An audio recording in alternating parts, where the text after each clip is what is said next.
నేను పిట్టజేశ్వరత్నం గారికి 6వ కుమారుడు, అత్తగారు.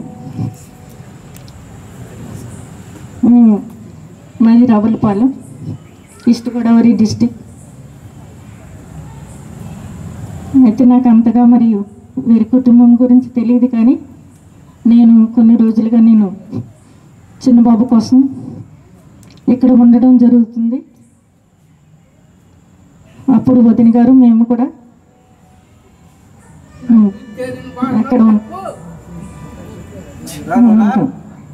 అయితే జేసురత్నం గారి గురించి చాలామంది మంచిగా, ఆయన ఒక దైవభక్తి గల వారిని, వారి వల్ల ఈ కుటుంబము ఆశీర్వదింపబడిందనేసి మనం ఇప్పటివరకు విన్నాము.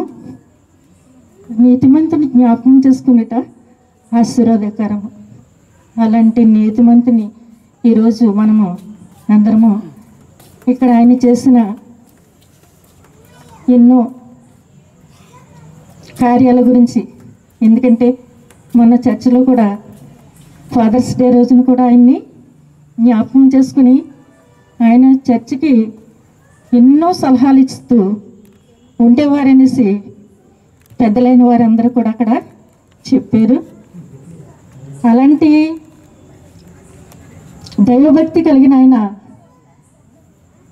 సంఘ కార్యక్రమంలో ఎన్నో అభివృద్ధి కార్యక్రమంలో ఆయన ముందు ఉండి నడిపించేవారు, సలహాలు ఇచ్చేవారు అనేసి ఇప్పటివరకు చెప్తున్నారు. కనుక ఆయన ద్వారా ఈ కుటుంబము, వారి బిడ్డలు ఎంతో ఆశీర్వాదకరంగా ఉన్నారు.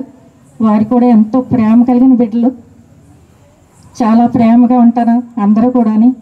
వదిన గారు కూడా చాలా ప్రేమగా మమ్మల్ని పలకరిస్తూ ఉంటారు.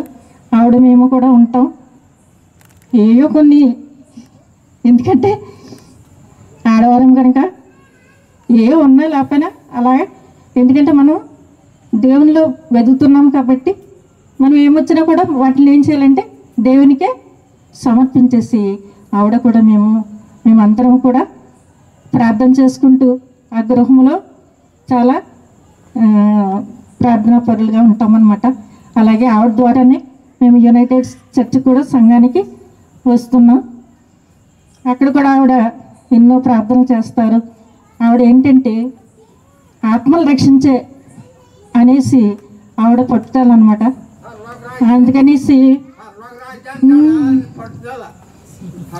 అన్ని ఆవిడ ఏం చేస్తారంటే కొంచెం నడిచినా ప్రార్థన చేస్తానంటారు.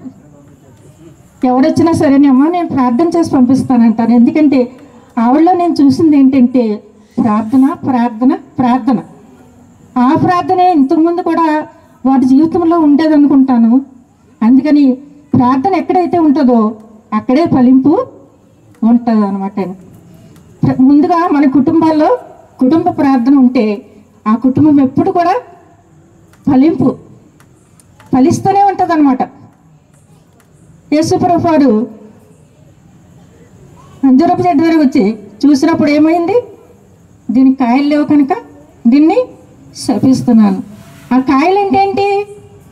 మన ప్రవర్తన, మన ప్రార్థనా శక్తి అని మనం కలిగి ఉంటే ప్రభువారు వచ్చినప్పుడు మనం చూసినప్పుడు మనం ఏమవుతామండి? మనము ఆశీర్వదింపబడతాం. ఎందుకంటే భయంకరమైన రోజుల్లో ఉన్నాము కనుక మనందరం కూడా అలాంటి ఆశీర్వాదం కావాలంటే మన కుటుంబాల్లో ప్రార్థన కావాలండి. అలాగా జేసురత్న గారిని జ్ఞాపకం చేసుకుంటే ఈరోజు ఆశీర్వాదకరము. అలాగే వదిన గారు కూడా ఎంతోమందిని ప్రార్థనలోకి నడిపిస్తూ ఆవిడ ముందుకు సాగుతున్నారు. ఆవిడకి ఇంకా ఆరోగ్యం, బలము, శక్తిని ఇవ్వాలని దేవుడిని కోరుకుంటూ వారి బిడ్డలు ఇంకా ఆశీర్వదించి నడిపించాలని కోరుకుంటూ ఈ సమయం ఇచ్చిన దేవునికి ఎన్నో